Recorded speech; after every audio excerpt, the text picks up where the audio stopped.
हिंद दोस्तों मेरा नाम है अरमान और आप सभी का फिर से हमारे YouTube चैनल पर स्वागत है जिसका नाम है ई ज्ञान।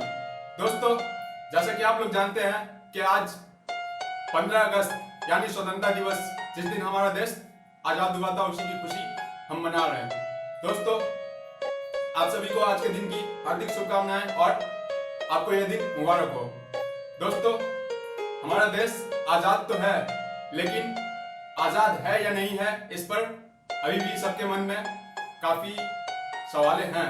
दोस्तों उसी तरह आज के इस एपिसोड में एक पर्सन ने हमें सवाल किया है कि आजादी तो हम लोग मनाते ही हैं, आजाद सब है, लेकिन सभी कहीं ना कहीं किसी न किसी रूप से बंधे हुए हैं आज भी।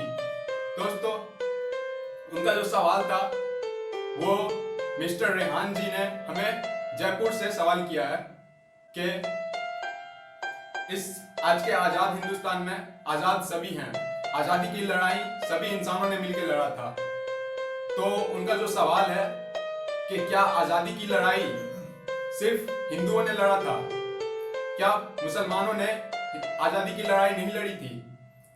अगर मुसलमानों ने आजादी की लड़ाई लड़ी थी तो आजादी के इतिहास में किसी भी मुसलमान का नाम क्यों नहीं है, या फिर मुसलमान का चर्चा क्यों नहीं लिया जाता है?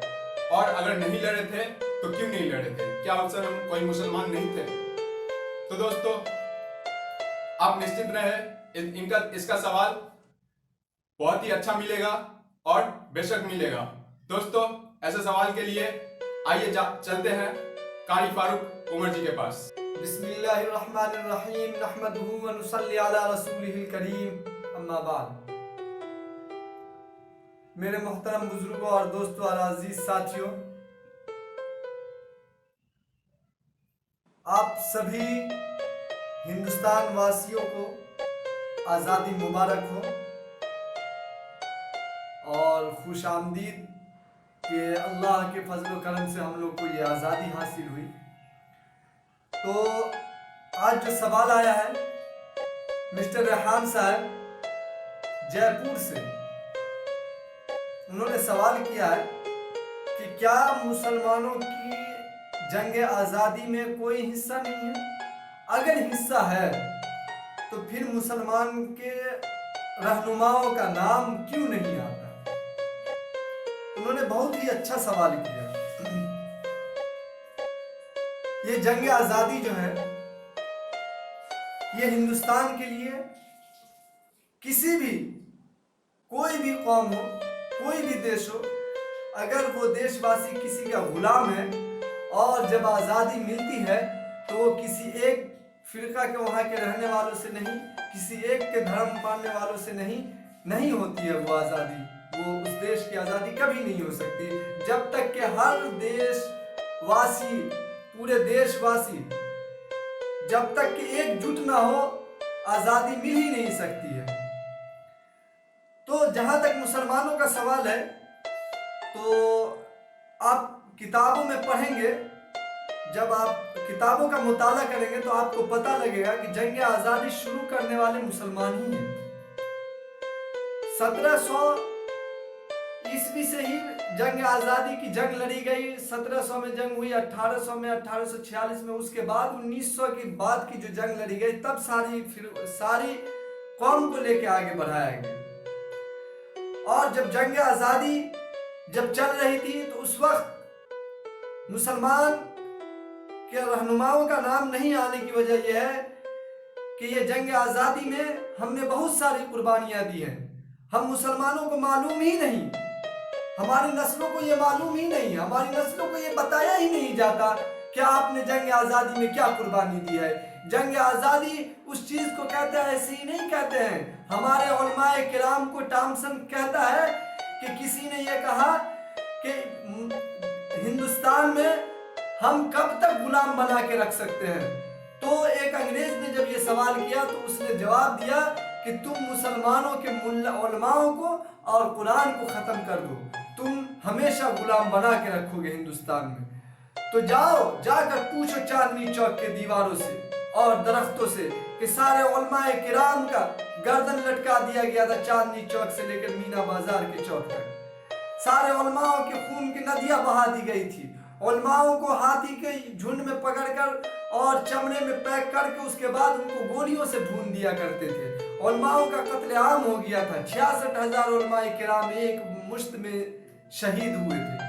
जंग आज़ादी ऐसी हासिल नहीं हुई है मुसलमानों के बगैर, जंग आज़ादी नामुमकिन है। तारीख बरतानिया वालों ने लिखा है कि अगर हिंदुस्तान में जंग आज़ादी अगर किसी की वजह से हासिल हुई है तो वो मुसलमानों की वजह से, ना कि किसी एक कौम की वजह से। लेकिन हमारे उलमा शहीद होते गए। जंग आज़ादी के आखिर वक्त में भी हजरत मौलाना हुसैन अहमद मदनी रहमतुल्लाह अलैह, जिसे शेखुल हिंद के लक़ब से नाम से जाना जाता है, उनके लिए जब वारंट इशू हुआ था कि जहां भी हुसैन अहमद मदनी दिखे उसे गोली मार देना, फिर भी हजरत मौलाना हुसैन अहमद मदनी रहमतुल्लाह अलैह ने निकल कर मैदान में तकरीर किया था कि जंग आज़ादी हमारे लिए जंग आज़ादी ज़रूरी है, मेरी जान ही क्यों न चली जाए। उसके बाद सबसे पहले जंग आज़ादी का जिसने फतवा दिया वो शाह अब्दुल अजीज इब्न वलीउल्लाह मुहद्दिस देहलवी रहमतुल्लाह अलैह थे, जो जामे मस्जिद दिल्ली से उन्होंने फतवा दिया कि जिहाद करना मुसलमानों पर और जंग आज़ादी के लिए जिहाद करना हर मुसलमान मर्द औरत पर फर्ज है। सबसे पहले शाह अब्दुल अजीज इब्न वलीउल्लाह मुहद्दिस देहलवी रहमतुल्लाह अलैह ने जिहाद का फतवा जारी किया। उसके लिए शाह अब्दुल अजीज इब्न वलीउल्लाह मुहद्दिस देहलवी रहमतुल्लाह अलैह जब आखिर वक्त में इंतकाल हो रहा था तो उनके जो खास मुरीद थे उन्होंने देखा कि शाह अब्दुल अजीज इब्न वलीउल्लाह मुहद्दिस देहलवी रहमतुल्लाह अलैह के कमर पे पूरे सलाखों से ये दागा हुआ है। तो उन्होंने सवाल किया कि हजरत आपके पीठ पर इतने निशान क्यों हैं? तो शाह अब्दुल अजीज इब्न वलीउल्लाह मुहद्दिस देहलवी रहमतुल्लाह अलैह ने जवाब दिया कि जब मैंने जिहाद का फतवा दिया कि जिहाद करना हर मुसलमान मर्द औरत पर फर्ज है जंग आज़ादी के लिए, तो अंग्रेज मुझे ले जाया करते थे और सलाखों से मेरी इसको दागा करते थे और कहते थे, ऐ शाह अब्दुल अजीज, तू सिर्फ एक मर्तबा कह दे कि जंग आज़ादी करना हराम है तो तुझे मैं छोड़ दूंगा। लेकिन मैंने उस मुसीबत को सह लिया, लेकिन मैंने ये नहीं कहा। मैंने कहा कि अब्दुल अजीज के मुंह से निकली हुई लफ्ज को कभी दोबारा वापस नहीं लिया जा सकता। जिस तरह से कमान से निकली हुई तीर वापस नहीं हो सकती, उसी तरह शाह अब्दुल अजीज का फतवा कभी वापस नहीं हो सकता। हम मुसलमानों ने हजरत मौलाना अब्दुल कलाम आज़ाद रहमतुल्लाह अलैह को सिर्फ जानते हैं और मोहम्मद अली जौहर का सिर्फ नाम सुनते हैं। तुम्हें मालूम नहीं कि उबैदुल्लाह सिंधी रहमतुल्लाह अलैह जब जंग आज़ादी लड़ने के लिए जब जवानी में गए थे अफगानिस्तान में, जब जिहाद के लिए गए साथियों को बुलाने के लिए, तो जवानी में गए 16 साल की उम्र में और आते हैं 66 साल की उम्र में आए थे। उन्होंने वापसी किया था उबैदुल्लाह सिंधी रहमतुल्लाह अलैह। हजरत हाजी इमदादुल्लाह मुहाजिर मक्की रहमतुल्लाह अलैह ने इस जंग आज़ादी के लिए अपने देश को छोड़ना पड़ा, भागना पड़ा। उन्होंने यहाँ से हिजरत करके मक्का शरीफ तशरीफ ले गया और वहां से जंग आज़ादी की उन्होंने डोर बेल संभाला। ये तहरीक रेशमी रुमाल मुसलमानों का चलाया हुआ हजरत मौलाना हुसैन अहमद मदनी रहमतुल्लाह अलैह का। हमने जंग आज़ादी में इतनी कुर्बानियां दी, हमारी कुर्बानियों को भुलाया जा रहा है। ये किसी कौम और इस देश की हालात देख लीजिए कि जिस कमबख्त ने जंग आज़ादी में अंग्रेजों का गुलाम था गॉड से, उसकी आज पार्टी आरएसएस बजरंग दल ये सब आज हिंदू मुस्लिम करवा के लड़ाई करवा रही है और आज वही की पार्टी बनी हुई बीजेपी आज हुकूमत में है। और जब जंग आज़ादी हासिल हुई तो हमने कांग्रेस का साथ दिया, ना कि मुस्लिम लीग का। मुस्लिम लीग मोहम्मद अली जिन्ना ने बनाया तो उन्होंने पाकिस्तान बना लिया। हमने गवारा नहीं किया कि पाकिस्तान जाना। आज हमें कहा जाता है कि पाकिस्तान जा, हम पाकिस्तान कैसे चले जाए? जब मुस्लिम लीग और कांग्रेस को ये हुआ, कांग्रेस के इसमें, तो हमने कांग्रेस का सपोर्ट किया। हजरत हुसैन अहमद मदनी रहमतुल्लाह अलैह ने गांधी जी को हर घर में ले जाकर मुसलमानों के इंट्रोडक्शन करवाया था कि ये गांधी जी है, ये हमारे चीफ मिनिस्टर है, यहाँ के बैरिस्टर बनेंगे।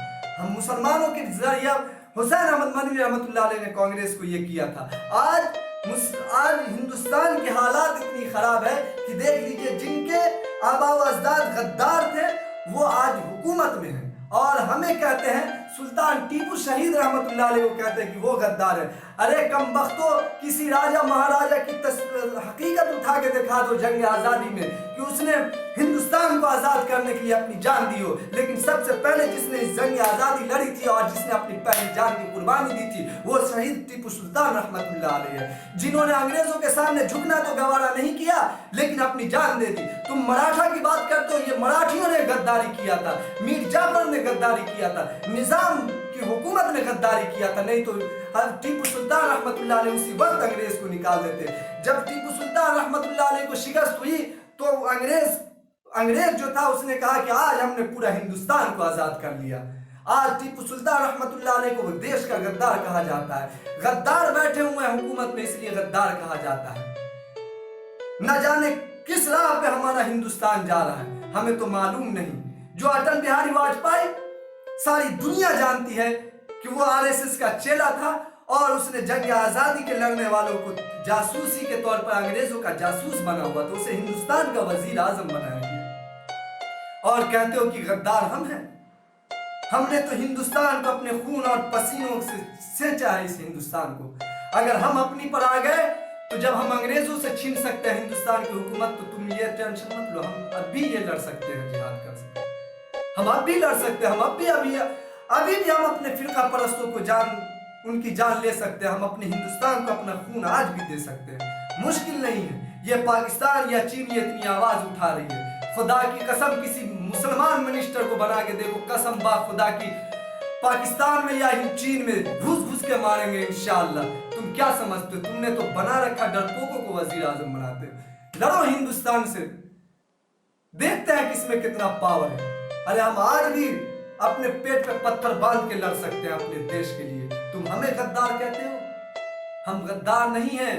और हमें कोई ये जमहूरी होने का, ये दावा करने का, ढोंगना चाहने की कोई जरूरत नहीं है। जब जंग होगी, जब आजादी, जब किसी देश से लड़ाई होगी, चीन या पाकिस्तान या किसी भी देश से, इंशाअल्लाह हम अपना खून बहा के दिखाएंगे कि हम हिंदुस्तान के वासी हैं। हमें यह आजादी, हमको ये नहीं कहना है कि हम जमहूरी है, हमें कोई लेना देना नहीं। तुम करो जितना कर सकते हो, लेकिन इंशाअल्लाह आज भी हिंदुस्तान पर अगर कोई आंख उठाएगा तो इंशाअल्लाह कोई मुसलमान पीछे नहीं हटेगा अपनी जान की कुर्बानी। और जान देना नहीं है, जान लेना भी है। जान दे भी सकते हैं और ले भी सकते हैं, ये हम मुसलमानों की रिवायात है। इंशाअल्लाह अज़ीज़ हमने जंग आजादी हमने लड़ी है और इसमें कोई नहीं, ये वो आरएसएस या बीजेपी वाला कोई भी ये चिल्लाता, वो सारे गद्दार हैं हमारे हिंदुस्तान के। उनकी वजह से आज हमारे हिंदुस्तान के हालात इतनी खराब है कि एक हिंदू एक मुस्लिम को शक की निगाह से देखता है, एक मुस्लिम हिंदू को शक की निगाह से देखता है। लेकिन इंशाअल्लाह हमें फिरका परस्तों से डरने की जरूरत नहीं है। हम आज भी अपने हिंदुस्तान की, अगर हिंदुस्तान पर किसी ने आग गाड़ा तो हम मुसलमान आगे आकर जान भी देंगे और इंशाअल्लाह जान भी लेंगे। और सुन लो, कान खोल कर सुन लो, ए फिरका परस्त ताकतों, कान खोल कर सुन लो कि हमें अपने आजादी और हमें अपने वतन परस्ती का सबूत देने की कोई जरूरत नहीं है मुसलमानों को। इंशाअल्लाह जब आजादी, जब खून देने का वक्त आएगा और वतन परस्ती दिखाने का वक्त आएगा, इंशाअल्लाह हम अपनी जानों पर खेलकर वतन परस्ती का सबूत देंगे। और सुन लो कान खोल कर, ए फिरका परस्त फैलाने वालों, अहिंसा फैलाने वालों, कान खोल कर सुन लो, तुम्हें मेरा चैलेंज है। इंशाअल्लाह अज़ीज़ हम तुम्हें पीछे करके इंशाअल्लाह हम पहले अपनी जान की कुर्बानी देंगे। हम ऐसे नहीं साबित करेंगे कि हम हिंदुस्तानी, हम अपने देश के लिए क्या कर सकते हैं। हम जब जान देने का वक्त आएगा तब जान देकर साबित कर देंगे कि इंशाअल्लाह कि वफादार कौन है और इस देश का गद्दार कौन है। और मिस्टर रेहान साहब ये ख्याल रखें कि हमारा हिंदुस्तान ही हमारे लिए बाइसे फख्र है, बाकी दुनिया की कोई देश ये नहीं बचा सकता। इंशाअल्लाह अज़ीज़ आपको बात समझ में आ गई होगी। मुझे उम्मीद है कि हमारे हिंदुस्तान को हमने बहुत सारी कुर्बानियाँ दी हैं। कुर्बानी गिनाते गिनाते तो आपको वक्त भी मेरा बहुत लग जाएगा। इंशाअल्लाह इसी चीज़ पर मैं अपनी बात ख़त्म करता हूँ। और जंग आज़ादी की सभी हिंदू मुस्लिम भाइयों को शुभकामनाएं, मुसलमानों को खुश आमदीद मुबारकबाद है मेरी तरफ से। इंशाअल्लाह अज़ीज़ अल्लाह ने चाहा, अल्लाह ना करे कि ऐसा फिरका परस्तों की ताकतों की वजह से हम लोग ये आपस में लड़ने लग जाए। हमें हिंदुस्तान को मजबूत करने के लिए हमें एक होना पड़ेगा। ये देश हिंदू मुस्लिम सिख ईसाइयों का गहवारा है, इसे टूटने ना दीजिए। मैं हर हिंदू और मुस्लिम भाई और ईसाई से कहता हूँ कि जब कहीं जंग होती है तो उनकी हालात जाकर देख लीजिए, मुल्क शाम की, इराक की, उनकी हालात जाकर देख लीजिए। जंग हमेशा से हुआ है, कोई भी मसले का हल जंग नहीं है। हम आपस में एक होकर रहें, ये हमारे मुल्क की सबसे बड़ी ये है। फिरका परस्तों की बातों में ना आए। इंशाअल्लाह अज़ीज़ अल्लाह ताला हम सभी लोगों को अमल करने की तौफीक अता फरमाए और अपने देश से सच्ची मोहब्बत अता फरमाए। आमीन सुम्मा आमीन। तो मिस्टर रेहान जी, जैसा कि कारी उमर साहब ने बताया और जैसा आपका सवाल था कि हिंदुस्तान की आज़ादी की लड़ाई में मुसलमानों का हाथ था या नहीं था, तो आपका तो सवाल ही कुछ अलग तरह का था। ऐसा सवाल तो पूछना भी नहीं चाहिए कि मुसलमानों का हाथ था या नहीं था। दोस्तों, ये इंडिया के सारे मुसलमान हो या हिंदू हो, जितने भी लोग हैं सभी जानते हैं कि इंडिया की आज़ादी की लड़ाई में जितना हाथ हिंदुओं का था उतना ही हाथ मुसलमानों का था। लेकिन उनका उस वक्त के मुसलमान कुछ ऐसे थे, उनका दिल ऐसा था, उन्होंने नाम पर नहीं अपने काम पर ध्यान दिया और अपने मजहब को आगे बढ़ाने में ध्यान दिया। तो दोस्तों, तो मिस्टर रेहान, आपने जो सवाल किया वो मुझे जहां तक लगता है वो अच्छा सवाल नहीं था, क्योंकि हमारा देश अब आजाद है अंग्रेजों के चंगुल से। लेकिन बहुत सारे ऐसे मामलों में आजादी हमें देखने को नहीं मिलती है, ना ही लड़कों को, ना ही लड़कियों को, ना ही मुसलमान को और ना ही हिंदुओं को। छोटे छोटे प्रश्नों को लेकर, सवालों को लेकर हिंदू और मुसलमान में झगड़ा कराने की कोशिश कराई जा रही है। तो दोस्तों, आप लोग ऐसे बात पे ध्यान ना दें, खुश रहें। और हमारी वीडियो अगर अच्छी लगी हो तो प्रत्येक मुसलमान या फिर हिंदू हो, सभी को 15 अगस्त की शुभकामनाएं, और हमारे वीडियो को शेयर करें ताकि 15 अगस्त से पहले सभी तक ये पहुंच सके। दोस्तों, अगर वीडियो अच्छी लगी हो तो हमारे वीडियो को लाइक करें, शेयर करें और हमारे चैनल को सब्सक्राइब करें। और सबसे जरूरी बात दोस्तों, अगर आपको कोई सवाल पूछना हो किसी भी तरह से रिलेटेड, तो हमें डायरेक्ट व्हाट्सएप नंबर पे हमें सवाल भेजें, हम उनका जवाब देंगे। या तो हमें कमेंट में लिखें या फिर हमें मैसेज करें। थैंक यू दोस्तों।